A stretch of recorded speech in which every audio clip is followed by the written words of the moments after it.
Assalamualaikum warahmatullahi wabarakatuh.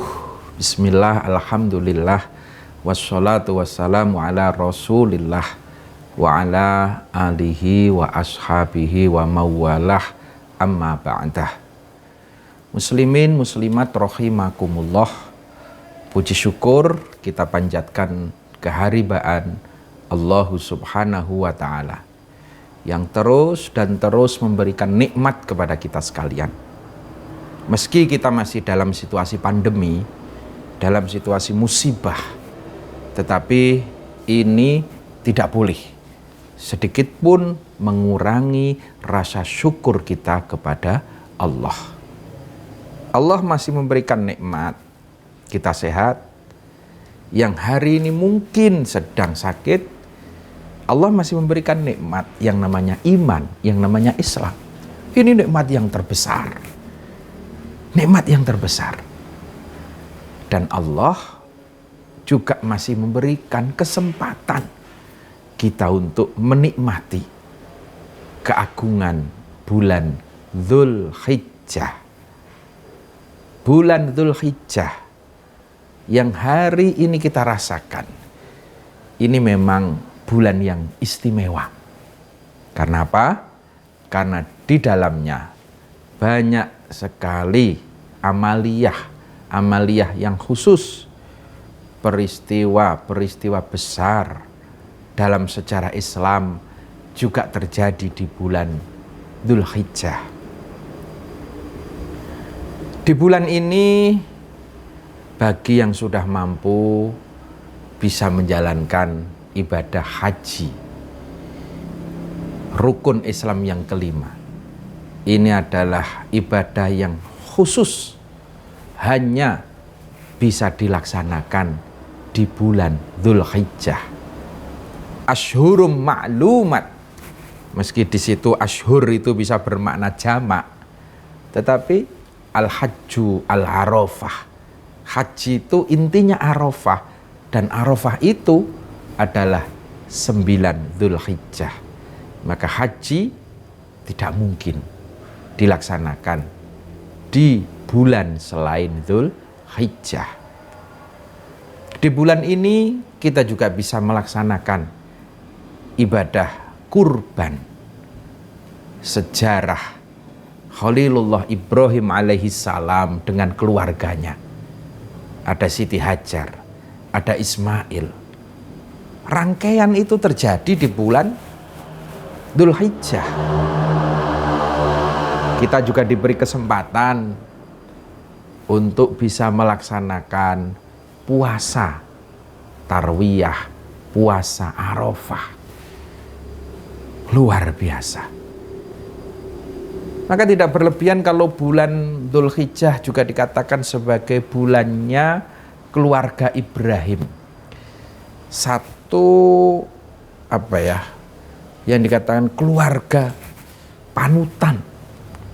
Ibrahim adalah sosok orang tua yang mampu mendidik keluarganya. Bahkan Ibrahim mampu mengikhtiari tidak hanya anak, tapi cucu sampai keturunannya menjadi orang-orang yang solihah. Ini satu hal yang patut kita garis bawahi bersama.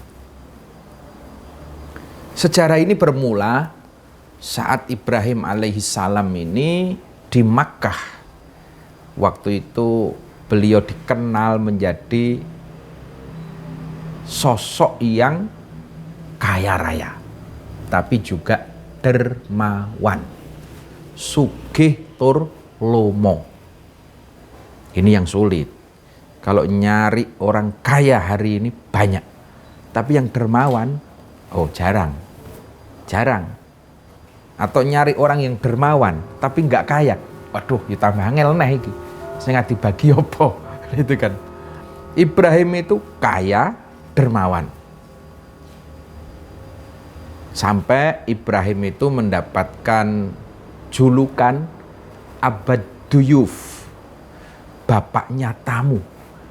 Karena tiada lelah, setiap saat, setiap hari menjamu tamu-tamu. Hampir bisa dikatakan beliau tidak pernah dahar makan kecuali bersama tamu. Ibrahim di setiap tahun dia berkurban, bersedekah dengan apa?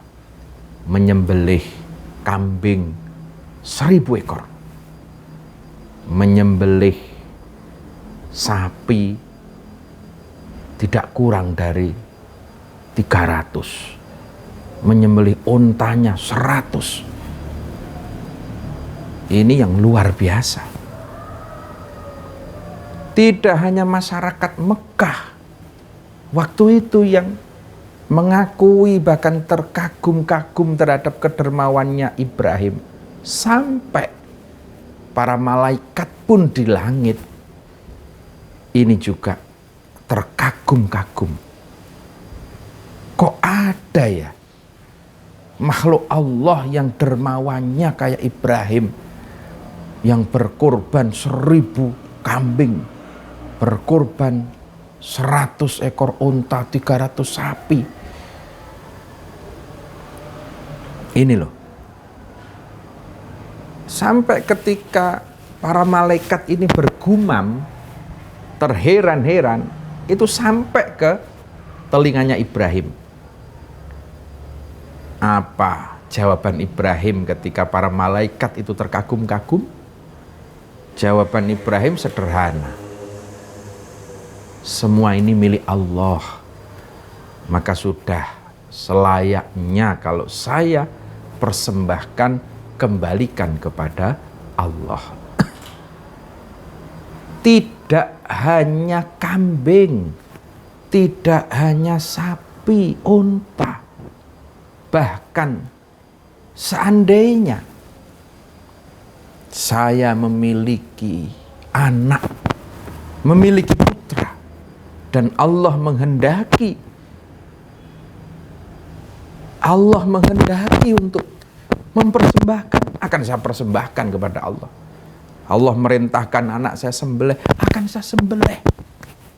Kalau Allah itu yang menghendaki. Kok cuman kambing, anak aja tak kasih. Itu kata Ibrahim. Sementara saat itu Ibrahim alaihissalam sedang berikhtiar keras untuk mendapatkan keturunan. Sampai Ibrahim menikah dengan istrinya Dewi Saroh, belum mendapatkan, menikah dengan Siti Hajar, juga belum mendapatkan keturunan. Tapi Ibrahim tidak pernah berhenti untuk terus berdoa, memohon kepada Allah. Setiap malam bermunajat, Robbi habli minas solihin. Ya Allah, berikanlah kami keturunan anak-anak yang solih. Robbi habli minas solihin. Itu doa yang terus dipanjatkan Ibrahim setiap hari, setiap malam. Pengen tahu berapa lama Nabi Ibrahim berdoa, bermunajat, bermujahadah? Tidak hanya setahun, 2 tahun, 3 tahun. Dalam riwayat dikatakan 80 tahun Ibrahim berdoa agar diberi keturunan. Baru setelah 80 tahun Ibrahim mendapat jawaban dari Allah. Siti Hajar mengandung putra beliau. Sekali lagi 80 tahun. Kadang kita ini berdoa baru sebulan 2 bulan sudah bosan, wis mutung. Wah, saya sudah tiap malam tahajud, tiap malam wirid, doa nyuwun pada Allah. Sudah setengah tahun, ya Allah kok belum dikasih-kasih. Mandi apa ora dongaku? Wis sambat ke setengah tahun. Ada yang ikut jamaah mujahadah. Saya ini ikut mujahadah sudah 2 tahun Pak Kiai, ikut jenengan. Wirid, mujahadah, zikir 2 tahun. Kok belum ada perubahan apa-apa sih? Utang ya masih numpuk, masalah juga belum berhenti. Mana janji Allah, ud'uni astajib lakum. Ini kadang-kadang kita yang baru kemarin sore mulai berdoa, baru seminggu kita memohon, kadang-kadang sudah mulai ngeluh. Kita ini siapa? Gitu loh. Kula jenengan niku sinten? Lah wong Nabi Khalilullah, kekasih Allah saja baru 80 tahun diijabahi. Lah kok kita yang baru seminggu, 2 minggu, sebulan, 2 bulan berdoa sudah berhenti. Ini satu, bahwa Ibrahim tidak pernah berhenti berdoa. Dan Ibrahim tidak pernah berhenti untuk bersedekah. Ingat, as-shadaqatu tadfa'ul bala. Sedekah itu akan menjadi tolak bala. Sedekah itu pelumas.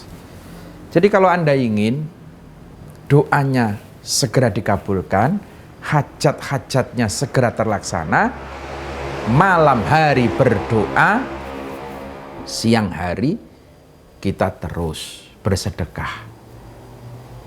Siang hari berdoa, malam bersedekah. Jadi imbangannya doa itu dengan sedekah.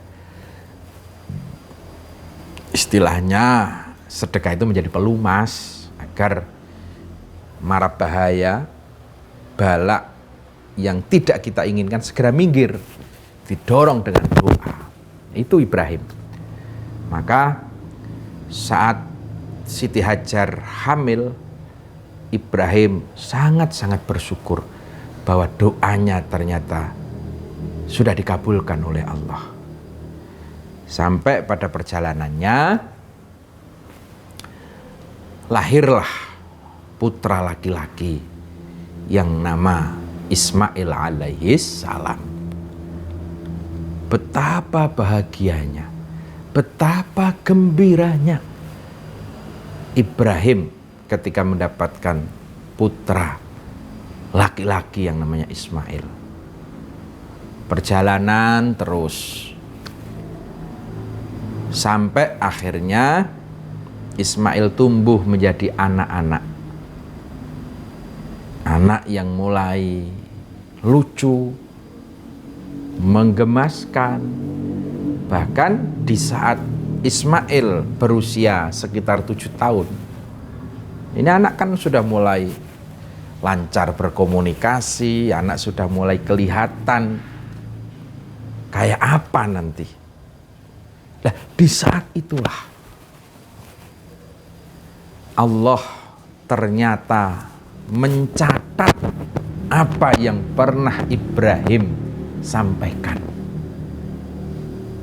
Ibrahim pernah berucap, seandainya Allah ini meminta anakku, maka aku akan mempersembahkan. Ini dicatat oleh Allah. Jadi jenengan harus hati-hati. Kalau kadang-kadang berucap, apalagi yang berkaitan dengan putra-putra panjenengan. Kadang-kadang wong tua niku nek dong jengkel, gampang cok nyepatani karo anak. Wah, was ku anak. Ini kadang-kadang justru di saat itu Allah mendengar dan mengijabahi loh. Mulut cok gampang-gampang nyepatani karo anak. Nek ndongake sing apik. Oh, bocah kok nakal is. Muga-muga kowe pinter ngaji. Leren nakale. Disepatani sing apik. Siapa tahu pas hari itu justru dikabulkan oleh Allah, dicatat oleh Allah. Jadi sekali lagi hati-hati, jangan mudah berkata yang tidak baik, terutama untuk anak-anak atau siapapun. Karena Semua itu tercatat dan terekam.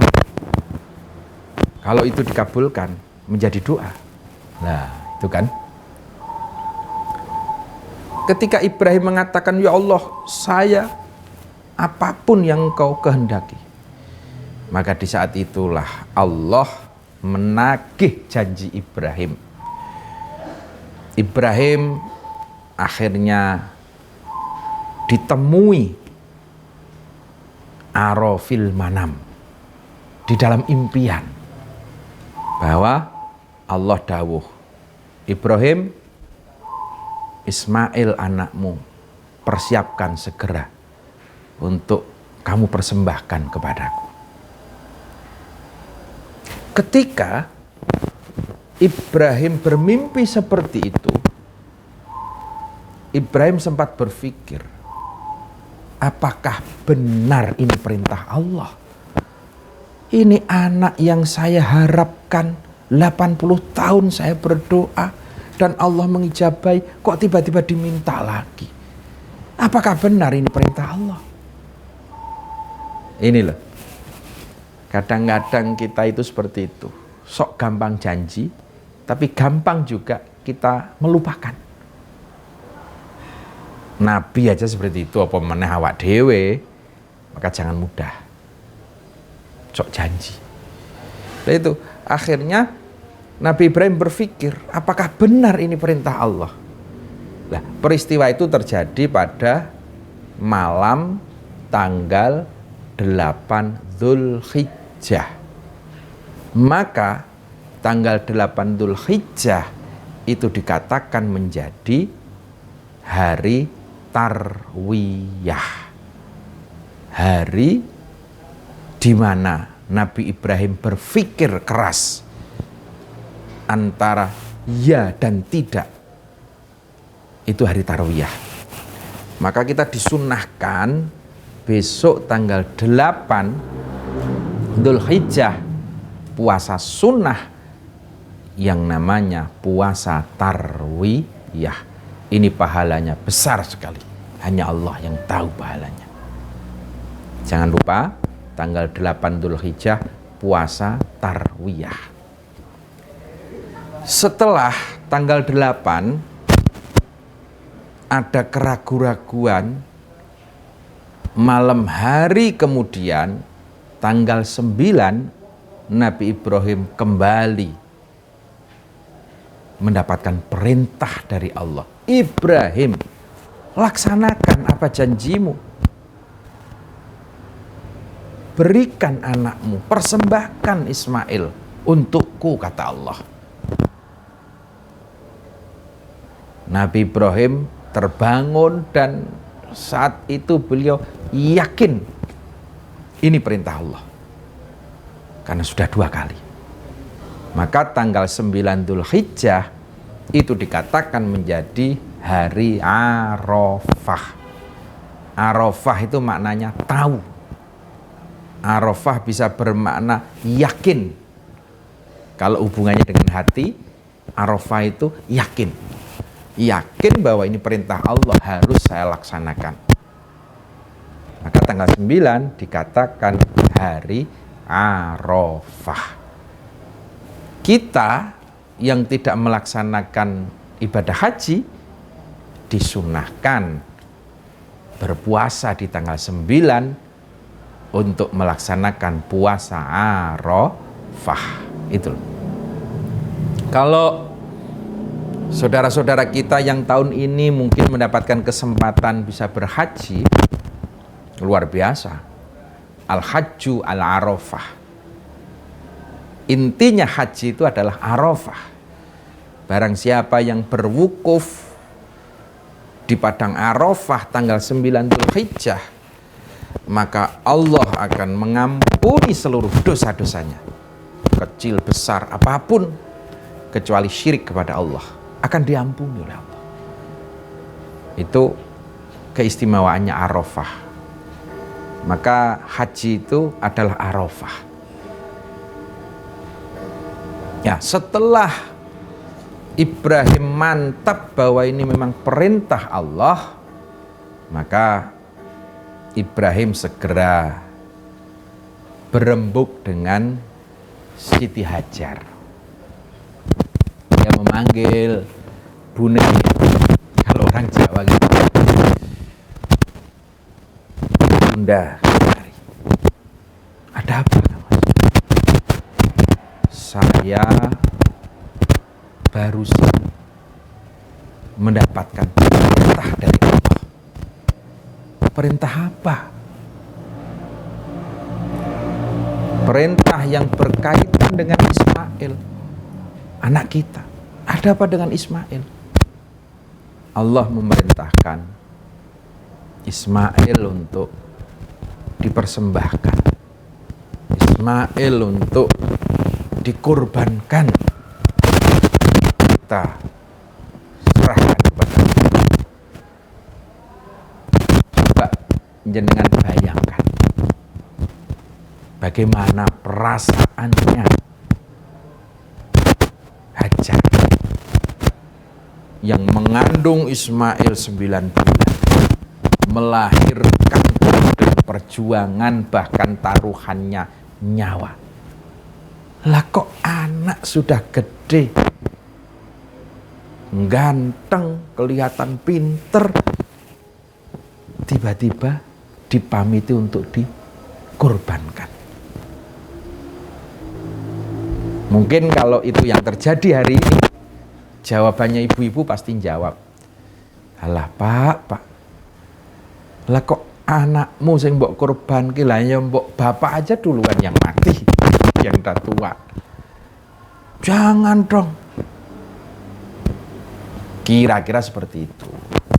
Cuman untungnya Siti Hajar adalah tipikal istri, ibu, perempuan solihah. Maka ketika Ibrahim bersandar ini perintah Allah, maka tiada jawaban lain kecuali sami'na wa ata'na. Monggo Kang Mas, saya persembahkan. Kita milik Allah, Ismail juga milik Allah. Maka ketika Allah yang menghendaki, kita harus mengikhlaskan diri. Ini luar biasa. Luar biasa. Maka memang kalau kita pengen anak-anak kita solih-solihah, kita bisa ngambil tipikal satu. Bapaknya ini juga harus dimulai dulu, bapaknya harus solih. Nggak bisa dong pengen anaknya solihah, solih, tapi bapaknya nggak mau berikhtiar menjadi solih duluan. Ya harus seperti Ibrahim, bapaknya juga harus rajin ibadah, berdoa. Bapaknya juga harus menjadi orang baik, dermawan. Bapak saja nggak cukup kalau pengen jadi anak solihah. Ibunya juga harus solihah. Ibunya harus solihah. Jadi anak-anak yang solih-solihah pasti lahir dari orang tua yang solih, ibu yang solihah. Ini contohnya Ismail itu. Ini harus kompak antaranya bapak dan ibu, ini harus kompak untuk satu tujuan, untuk satu langkah, lurus limardotillah, lurus hanya mencari ridho Allah. Nggak bisa kalau bapak ke kanan, ibu ke kiri, anak pasti rusak. Ini contoh ya. Ketika Ismail mau dikorbankan, Siti Hajar mendukung dengan sepenuh hati. Hari ini contoh, nggak usah jauh-jauh korban lah. Bapak punya keinginan, Bu, anak kita besok lulus SD, berangkat ke pesantren. Ini harus ngaji, harus pinter agama. bapak sudah kenceng kayak gitu, ini masih taren, tergantung pada ibunya. Piye bu? Wah jangan pak, aku nggak bisa pisah sama anak kita, nanti di pesantren gimana? Saya nggak bisa pak, jangan dulu pak, nanti kalau mau ke pesantren kalau sudah gede. Ya kalau udah kayak gini ya ngalor ngidul, nggak bakalan anaknya sukses. Kalau Ibrahim sudah punya komando, Siti Hajar ngikut. Asal satu, ibtigho'an limardhatillah. Kalau suami punya keinginan yang baik di jalan Allah, maka tiada jawaban lain bagi Hajar, bagi istri, kecuali adalah sami'na wa ata'na. Suami yang solih, istri yang solihah, anaknya pasti akan jadi. Ini juga menjadi satu contoh bahwa Ibrahim ini tidak sewenang-wenang. Meski sebagai kepala rumah tangga, dia masih mengedepankan musyawarah. Ini demi masa depan anak, maka harus dirembuk dengan istri, dengan Siti Hajar. Dan alhamdulillah Siti Hajar juga mengikhlaskan kepada Siti Hajar. Siti Hajar, suamimu itu lagi kesambet, masa anak kayak gitu mau dipesantrenkan? Yang lainnya pada belajar ke kota, yang lainnya pada bekerja, kok anak pinter itu masukkan ke pesantren? Jangan setuju. Kira-kira iblis seperti itu godanya. Jangan setuju. Tapi siapa? Siti Hajar tetap bersikukuh. Maka dilemparlah iblis. Maka ada yang namanya jamarot. Kalau Anda berhaji, ada ritual ngelempar jumroh. Itu melempar iblis. Ismail pun goda oleh iblis. Ismail, lari kan. Ini orang tua kamu gak waras. Ismail pun juga tetap bersikukuh. Dilemparlah iblis itu. Akhirnya tiba saatnya, ketika saat itu Allah Subhanahu wa ta'ala mengirim malaikat dengan membawa satu domba wedus gibas. Allah menyampaikan, cukup Ibrahim, saya sudah melihat kesetiaanmu. Cukup Siti Hajar, cukup Ismail, saya sudah yakin atas kesetiaanmu, keikhlasanmu kepada aku, kata Allah. Maka hari itu dimulailah ritual kurban Ismail, akhirnya digantikan oleh domba dari Allah. Nah, dari situ kita bisa banyak belajar peristiwa itu. Satu tadi belajar bagaimana orang tua dalam proses untuk mengikhtiari anak-anak yang solih-solihah. Dari situ kita bisa belajar tentang keikhlasan, bahwa semua itu minallah. Apa yang hari ini kita miliki semua dari Allah. Maka seyukianya kita pun juga harus bersiap dan ikhlas ketika Allah memanggil dan meminta untuk kembali. Apapun, semua itu milik Allah. Kita juga bisa belajar dari kesabaran Siti Hajar, ketaatan seorang istri kepada suami.